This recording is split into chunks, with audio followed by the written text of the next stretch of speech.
содан мына жерде Оралхан айтады, маған түк керек жоқ дейді. Оқу да керек жоқ. Кіттей тырнақтай повесть жазсам деп армандаймын. Сол арманына мен сол кезде 10 жасында сөйтетін. Оралхан кітап құмар едім.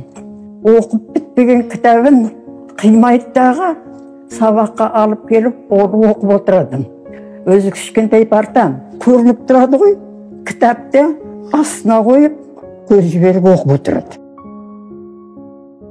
Драмқордың концерт қояды, сол кездерде Оралхан билейді. Билегенде сол Құмарша және Күлсара сол екеуімен қатты билейді. Ана екеуімен билейді, дөңгеленіп отырып вальстерді билеп шығады ғой Оралхан.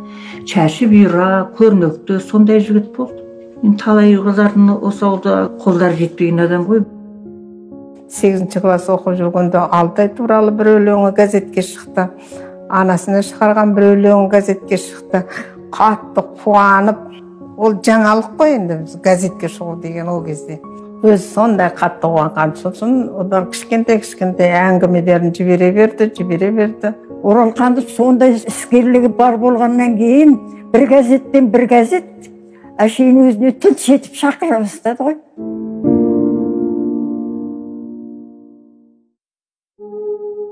Ауылда істеді ғой. Қазір Қарай газетінде, онан Өскемендегі Дидар газетінде. Оралхан журналшы болып танылды.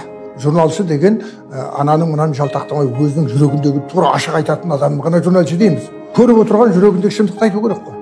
Міне осы жағынан Оралхан өзгелерден оқшау көрінді. Ол жақ қазақылықтан орысша тілге кетіп бара жатқан жақ еді. Соның бәрін Оралхан шықты, о жақтан Қалиқан ағамыз шықты, Динахмет шықты, Әлібек Асқар шықты. Қотан Қарағайдан, сол төңіректен шыққан осы жазушылар қазақтың тілін, газетін, журналын қазақыландырып ұстап қалды. Олар шықпағанда ол тіл орыстанып кететін еді. Ең үлкен еңбек осы деп ойлаймын.